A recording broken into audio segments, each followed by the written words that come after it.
Okay, good morning everybody. Second chapter के numerical बाकी है, लेकिन एक पहले पूरा प्लान सुन लो कि हर वीक फ्राइडे थियरी टेस्ट होगा। ओके, एक चैप्टर नंबर 1 के क्वेश्चंस दे दिए गए। इस फ्राइडे क्वेश्चन जो भी है सब प्रिपेयर कर लो। तो चैप्टर नंबर 1 की थियरी इस फ्राइडे होगी। इस फ्राइडे चैप्टर नंबर 1 की थियरी हम लेंगे। ओके, उसके बाद चैप्टर नंबर 1 के न्यूमेरिकल्स लेंगे। उसके बाद हम चैप्टर नंबर 1 के न्यूमेरिकल्स कंप्लीट करेंगे। देन चैप्टर नंबर 2 की थियरी और न्यूमेरिकल। अब कैलकुलेशन के हिसाब से 19 को टेस्ट होगा, 19/6। ओके, इसके बाद 26/6, उसके बाद 3rd 7 और उसके बाद 10th 7। ये होगा चैप्टर नंबर 1 थियरी। ये chapter number 1 theory, chapter number 1 numerical, chapter 2 theory and chapter 2 numerical. यहाँ तक पहले कंप्लीट करना है। इस शेड्यूल से टेस्ट होगा। ओके, हर Friday. Second, time table set करने के लिए काम करेंगे कि हर थर्सडे स्कूल के अंदर 10 to 12 या ऐसी कोई टाइमिंग में वहाँ हूँगा। जिसको भी कोई भी प्रॉब्लम हो, डाउट हो, कुछ भी, तो स्कूल में आप मैम को फ़ोन करके ओके टाइमिंग ले लेंगे। मैं स्कूल में रहूँगा 10 to 12 और तब आप आपकी खुद की जो भी डाउट है, सपोज ऑनलाइन नहीं पता चल रहा है तो वहाँ आके आप पूछ सकते हैं।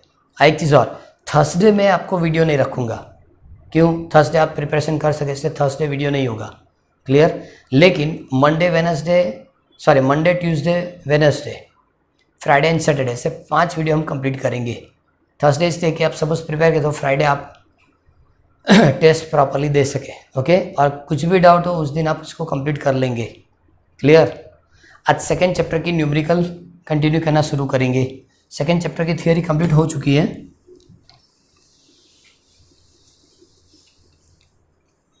ओके, सबसे पहले जो आएगा न्यूमेरिकल वो इलास्ट्रेशन से स्टार्ट करेंगे। Text book illustration number 1। अब text book illustration number is 2.1। Calculate the potential at a point P due to the charge 4 × 10⁻⁷ coulomb located at a 9 cm away। चलो, Q 4 × 10⁻⁷ coulomb, distance 9 centimetre, 9 × 10⁻² metre. First option में calculate कर रहा हूँ। Potential V is equal to KQ/R। Potential V is equal to KQ/R। So K is equal to 9 × 10⁻⁹, 4 × 10⁻⁷ upon 9 × 10⁻²। So cancel। So answer 4 × चलो ये ऊपर ले जाएंगे तो यहाँ से इसको ऊपर शिफ्ट करेंगे तो प्लस मतलब कितना हुआ 11 और ये कितना है -7। So 4 × 10⁻⁴ volt is a potential. Okay, अब सेकेंड ऑप्शन लिखा है, hence obtain the work done and bring a charge of 2 × 10⁻⁹ coulomb। Okay, suppose small q लिख रहा हूं मैं, 2 × 10⁻⁹ coulomb from infinity two point P। ये पॉइंट P की potential है। अब इन्फिनिट डिस्टेंस से P पॉइंट तक ये वाली चार्ज लेके आना है। ओके, तो कितना वर्क करेंगे, वर्क कितना होगा? ओके, सबसे पहले potential of point P is a V, potential at infinite distance is a 0, potential at infinite distance equal to 0। So ना potential difference Vp - V infinity is called delta V and that is equal to V। क्योंकि ये V ये 0, difference क्या होगा V रहेगा, and therefore work is equal to Q × delta V। Q कितना है 2 × 10⁻⁹, delta V 4 × 10⁴। So work is equal to 8 × 10⁻⁵ joule. 8 × 10⁻⁵ joule. इसमें और चीज़ भी लिखे, does the answer depend on the path along which the charge is brought, question mark है। इसका मतलब कि आंसर डिपेंड ऑन पाथ, मतलब जिस पाथ पे आपने उसको मोशन की दी, नहीं तो लिखेंगे नो। क्यों? कि electric field is a conservative field, work depend on initial and final point, initial and final point remain constant, वो चेंज नहीं होगा, पी पॉइंट और इनफाइनाइट चेंज नहीं होगा। तो आप किसी भी पाथ से आएंगे वर्क कभी चेंज नहीं होगा। क्लियर? तो ये था illustration number 2.1। Clear? Now illustration number 2.2। Illustration number 2.2। Okay, इसमें लिखा है कि two charges 3 into 10⁻⁻8 coulomb and -2 into 10⁻⁻8 coulomb are located 15 centimeter apart। पहले 3 into 10⁻⁸ coulomb is a Q1, ये Q2, 2 into 10⁻⁸ coulomb, total distance 15 centimeter। At what point on the line joining of the two charges the electric potential takes 0? Okay, चलो ये दोनों के बीच में एक ऐसी point है कि जहां पोटेंशियल क्या है, 0। सपोज मैंने यहाँ एक पॉइंट कंसिडर की, कॉल P, इस डिस्टेंस को मैंने बताया x, सो इसको क्या लिखेंगे 15 minus x। तो मैंने पूरा सेंटीमीटर में कंसिडर किया, किसमें कंसिडर किया, सेंटीमीटर के अंदर। क्लियर? तब लिख सकते हैं potential at point P is equal to V1 plus V2, मतलब potential due to Q1 and potential due to Q2 दोनों को ऐड करेंगे, लेकिन P पॉइंट की पोटेंशियल हमको 0 लेनी है। ऐसी पॉइंट कंसिडर करनी है जहां आपको पोटेंशियल 0 मिलना चाहिए। ओके, फर्स्ट के लिए K Q1 upon R1 K Q2 upon R2 is equal to 0, and therefore K Q1 by R1 minus K Q2 by R2, K cancel, Q1 is equal to 3 into 10⁻⁸, distance x, Q2 is equal to, okay distance x centimetre में, suppose आप metre में लिखना चाहे तो भी चलेगा, लेकिन ऐसे भी पावर कैंसिल हो जाएगी। ओके, इसलिए जरूरी नहीं कि इसको 10⁻⁻2 आप लिखेंगे। चलो minus second charge -2 into 10⁻⁸, 15 minus x। Suppose आपने इसको मीटर में कन्वर्ट किया होता तो यहाँ भी 10⁻⁻2, इधर 10⁻⁻2 कैंसिल हो जाएगा। 3/x माइनस माइनस प्लस हो जाएगा, 2/15 minus x। So cross multiplication करेंगे, जब ये क्रॉस मल्टीप्लाई होगा तो ये मल्टीप्लिकेशन होगी 2x 45 माइनस 3x इधर आएगा, 5x is equal to 45, x is equal to 45 अपन 5 इज इक्वल टू कितना होगा 9 सेंटीमीटर। दो आंसर लिख सकते हैं, दो answer, 9 centimetre from Q1 and 6 centimetre from Q2। ये P की पोजीशन है, ये पॉइंट कहाँ मिलेगा, तो 9 centimetre from Q1 and 6 centimetre from Q2।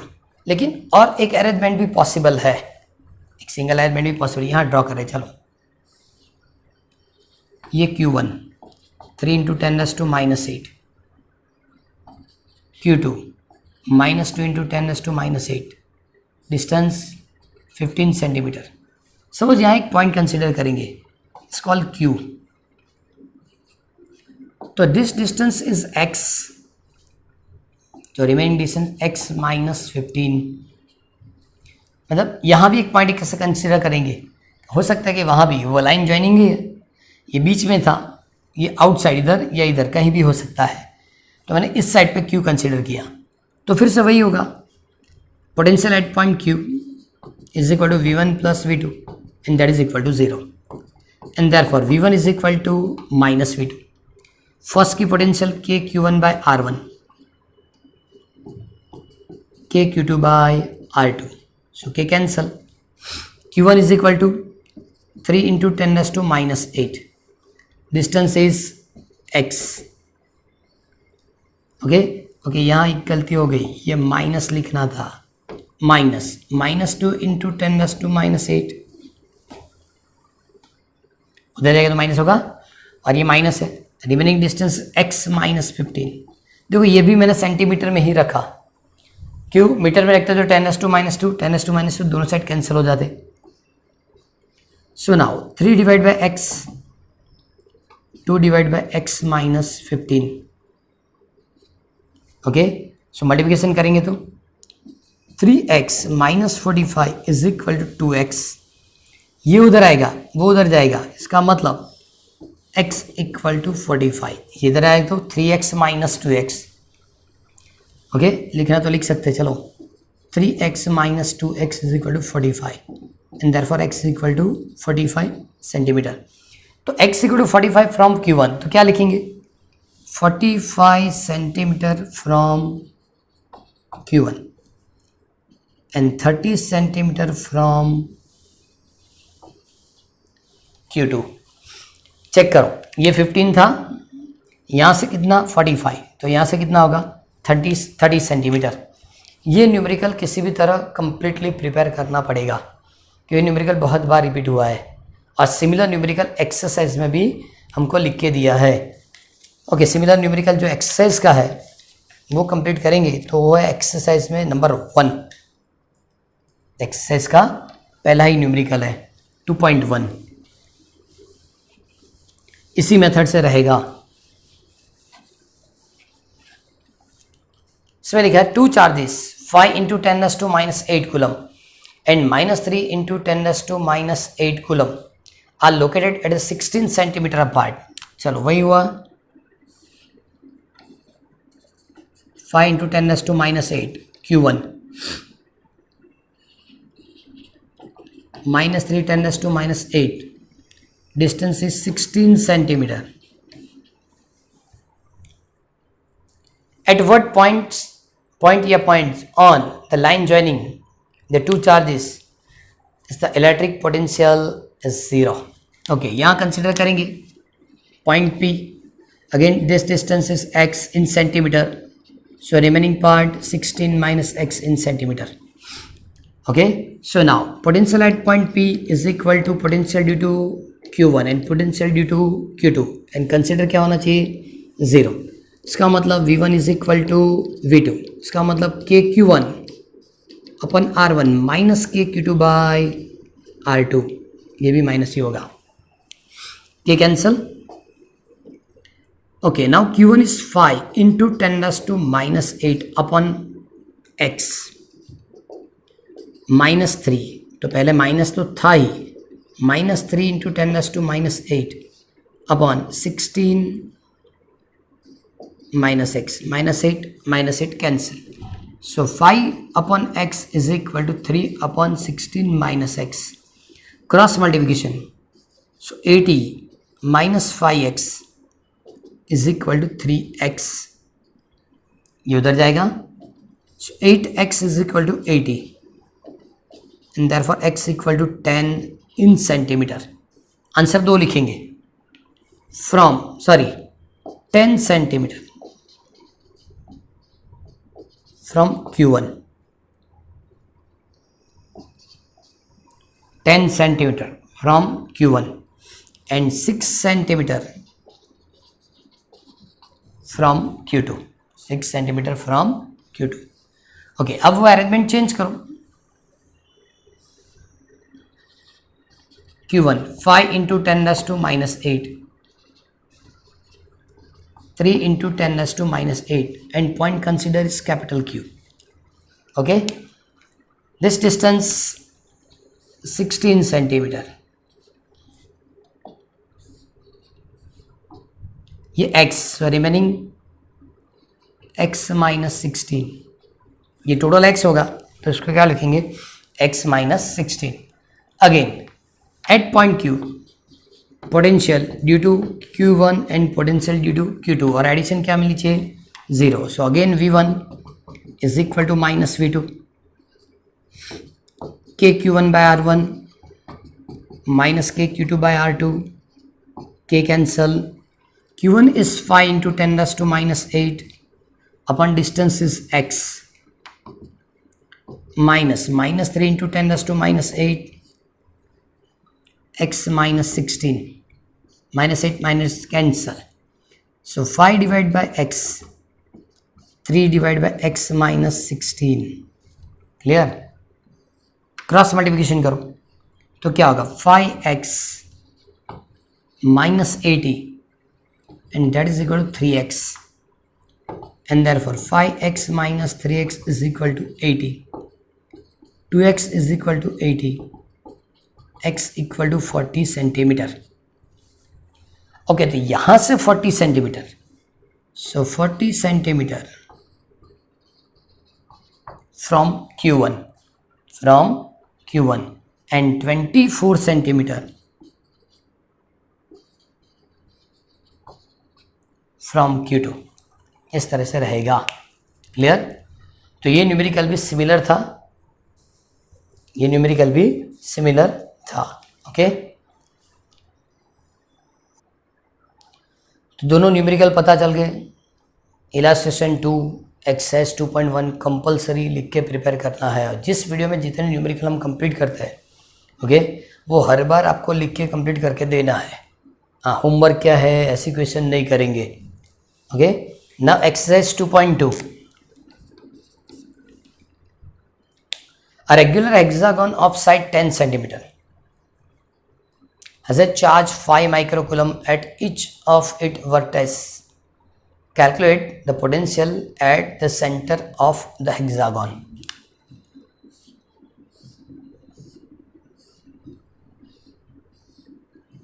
Clear? इस टाइप के हेक्सागोन कंप्लीट की. साइड कितना दिया 10 सेंटीमीटर.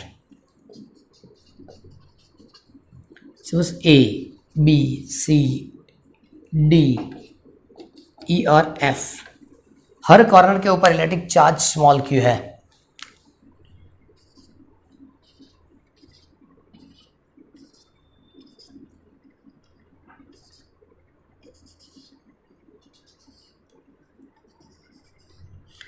सेंटर पे पोटेंशियल कैलकुलेट करना है. अब सबसे बड़ी बात कि चार्ज की value suppose q is equal to लिया है उसने 5 माइक्रो मतलब 10⁻⁻⁶ कूलम. ये जो डिस्टेंस है बराबर वो डिस्टेंस d करके लिखा है. d इक्वल टू 10 सेंटीमीटर और ये डिस्टेंस r. और हमको यही डिस्टेंस कैलकुलेट करना है. ये सेंटर क्या होगा O. ये सेंटर क्या होगा O. Okay according to diagram angle AOB is equal to 60 degree.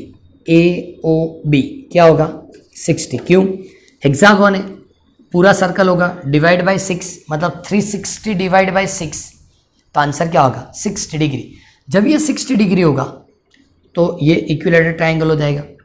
और इक्विलेटरल ट्रायंगल होगा इसका मतलब क्या होगा OA is equal to OB is equal to OC OD OE and OF is equal to R and R is equal to 10 centimetre. क्योंकि ये triangle equilateral है. ये डिस्टेंस उतना ही होगा और ये भी डिस्टेंस इतना ही होगा. Okay so now potential at centre equal to 6 into KQ by R. क्योंकि कितने electric charge 6. So now 6 9 into 10⁻⁹. small q is 5 into 10⁻⁻⁶ and divide by 10 centimeter. So 10 into 10⁻⁻². Okay तो ये कितना होगा 30 90 मतलब 270. ये -1 ऊपर गया तो +1 सो इंटू 10⁻². +1 सॉरी ये -2 मतलब -1 ऊपर गया तो +1 10 होगा और ये तो क्या बचेगा 4. सो 2.7 करके लिखेंगे. सो 10⁻⁶ वोल्ट 2.7 करके लिखें तो कितना होगा 10⁻⁶. और ये था एक्सरसाइज में 2.2. Okay, now exercise 2.3.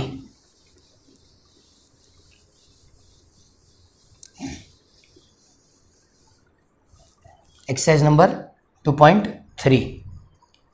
Two charges 2 microcoulomb and -2 microcoulomb are placed at point A and B 6 centimeter apart.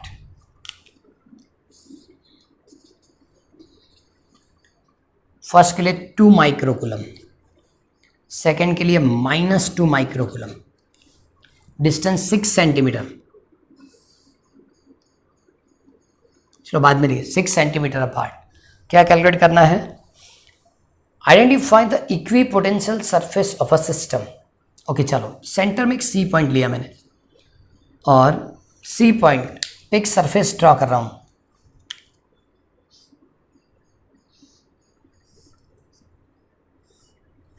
ये सरफेस इक्विपोटेंशियल सरफेस होगी कि यहां से डिस्टेंस होगा 3 सेंटीमीटर, ये डिस्टेंस 3 सेंटीमीटर, टोटल क्या हो जाएगा 6 सेंटीमीटर. लेकिन पॉजिटिव चार्ज की पोटेंशियल पॉजिटिव, नेगेटिव चार्ज की पोटेंशियल नेगेटिव, मतलब सी पे जो सरफेस है वहाँ पोटेंशियल की वैल्यू 0 हो जाएगी. इक्विपोटेंशियल सरफेस मतलब इलेक्ट्रिक फील्ड में ऐसी सरफेस कि सब पॉइंट मतलब इसके हर पॉइंट के ऊपर पोटेंशियल रिमेन कांस्टेंट. तो इसकी पोटेंशियल पॉजिटिव होगी, इसकी पोटेंशियल नेगेटिव होगी. तो सी से जो पास होने वाली प्लेन है, plane passing through a mid point C of line joining A and B as shown in figure. Okay, तो ये जो मतलब प्लेन दिया, इस प्लेन के लिए पोटेंशियल की वैल्यू 0 होगी और जिसको हम क्या बताएंगे इक्विपोटेंशियल सरफेस. सेकंड क्वेश्चन लिखा है what is the direction of the electric field at every point on this surface. At every point in a surface. तो कैलकुलेशन के लिए सबसे पहले तो हमको इक्विपोटेंशियल सरफेस से पोटेंशियल भी कैलकुलेट करके देना पड़ेगा. As for example the potential at point C करके भी लिख सकता हूँ. तो क्या लिखेंगे V A plus V B. तो सिर्फ फॉर्मेलिटी है के क्यू बाई आर, के क्यू वन बाई आर, के क्यू टू बाई आर, क्योंकि दोनों डिफरेंस है, एक प्लस और एक माइनस. तो यहाँ हम लिख सकते हैं कि के बाई आर कॉमन 2 -2, ये किस में होगा माइक्रोकुलम में, सो 10⁻⁻⁶. तो ये डिफरेंस 0 हो जाएगा. तो वैसे इक्वल टू 0 वोल्ट. क्लियर? ये कैलकुलेशन फॉर्मेलिटी के लिए भी बताना पड़ेगा. ओके, वरना प्रॉब्लम हो जाएगी. हाँ, लेकिन एक चीज़ और बताई थी, the direction of electric field. Direction of electric field always positive charge to negative charge. मतलब A to B, A to B, A से बी के डायरेक्शन की और ये इलेक्ट्रिक फील्ड की डायरेक्शन होगी. क्लियर?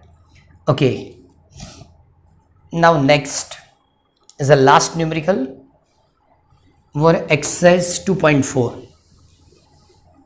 एक्सरसाइज 2.4 ऐसा तो चैप्टर नंबर 1 का होना चाहिए लेकिन 2 में दिया. A spherical conductor of radius 12 centimetre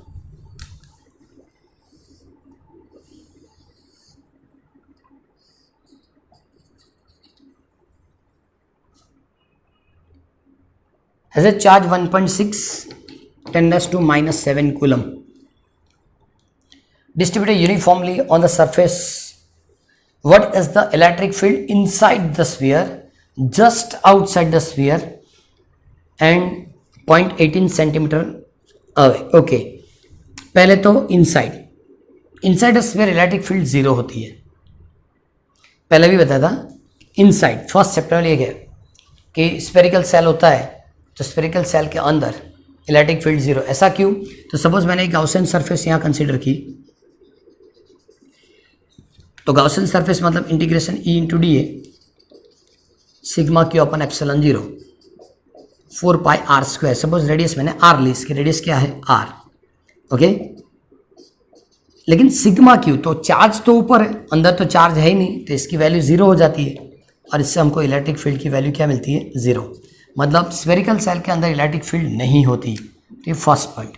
just surface, just outside surface, just outside surface मतलब सरफेस के ऊपर. ओके, सरफेस की electric field so K Q by R square. कौन सी radius 12 centimetre. K is 9 into 10 raised to 9. Charge is 1.6 10 raised to -7 और ये 12 into 10 raised to -2 whole square. Clear? तो इसकी कैलकुलेशन कर सकते हैं. ये कैलकुलेशन की आंसर आएगी 10 raised to 5 क्योंकि ये मल्टीप्लिकेशन 14.4 और इसकी स्क्वायर 144. कैंसिल करेंगे तो अपना आप ये आंसर हो जाएगा 10 raised to 5. ओके, और नहीं कंप्लीट होता है तो ये 14.4. चलो 10 raised to 2 ये क्या होगा 144. कितना होगा 10 raised to -4. 10 raised to -4. Suppose ये पॉइंट इधर शिफ्ट करना है, ये पॉइंट इधर शिफ्ट करना है तो क्या करेंगे 14.4 10 raised to 2 14.4 10 raised to -3 cancel, ये ऊपर शिफ्ट करो 10 raised to 5 हो जाएगा. Okay, now last option at a point 18 centimetre from its centre. Centre से 18 सेंटीमीटर मतलब ये आउटसाइड होगा, बाहर. ऐसे ड्रॉ करना पड़ेगा आउटसाइड, बाहर. तो उसके लिए इलेक्ट्रिक फील्ड की फॉर्मूला क्या होगी? E is equal to KQ upon R square. 9 into 10 raised to 9 1.6 10 raised to -7 18 इंटू 10 raised to -2 होल स्क्वायर. 18 इंटू 10 raised to -2 होल स्क्वायर. तो ये total multiplication is 4 4 4 10 raised to 2 कुछ इस तरह से रहेगा. तो आप 4.44 10 raised to 4 Newton upon coulomb ऐसा लिख सकते हैं. ओके, जिस टाइप की न्यूमेरिकल लोगों ने इलेक्ट्रिक फील्ड की बनाई, सिमिलर न्यूमेरिकल इलेक्ट्रिक पोटेंशियल की भी हो सकती है. चलो, अंदर फील्ड 0 थी, सरफेस की फील्ड आपने कंप्लीट की और outside inversely proportional to square of distance. लेकिन पोटेंशियल के लिए क्या होगा? इनसाइड पोटेंशियल जो कैलकुलेट करना है तो कितना है, जितना सरफेस पे पोटेंशियल है उतना पोटेंशियल इनसाइड होगा. मतलब ये आंसर और ये आंसर दोनों इक्वल हो जाएगा. किसके लिए? पोटेंशियल के लिए. लेकिन आउटसाइड पोटेंशियल जब कैलकुलेट करना है तो E is equal to KQ/R से कैलकुलेट हो सकता है. ओके, ये इलेक्ट्रिक फील्ड के लिए था. और आपको मेरे ख्याल से वो टाइम याद रह गया होगा कि फ्राइडे सबसे पहले टेस्ट चैप्टर नंबर 1 की थियरी जो मैंने क्वेश्चंस दिए वो कंप्लीट करना है. ओके, उसके बाद चैप्टर 1 के न्यूमेरिकल, उसके बाद जो आएगा चैप्टर नंबर 2 की थियरी, वो भी थियरी क्वेश्चंस मैं दे दूंगा. और बाद में चैप्टर नंबर 2 के न्यूमेरिकल. 1 महीने तक की टेस्ट शेड्यूल अब आपको मिल गई है. ओके, और सेकेंड चीज़ थर्सडे आज मैं मैम को पूछ के बता दूंगा. थर्सडे टाइमिंग दूंगा, तब मैं स्कूल पे भी रहूँगा. आपको कुछ ज़्यादा कुछ डाउट है, कोई प्रॉब्लम है तो स्कूल पे आप भी आप लाइव में कंप्लीट कर सकते हो. ओके, और थर्सडे वीडियो नहीं रखेंगे. थर्सडे आप पूरा टेस्ट की प्रिपरेशन करके फ्राइडे टेस्ट कंप्लीट करके देंगे. क्लियर?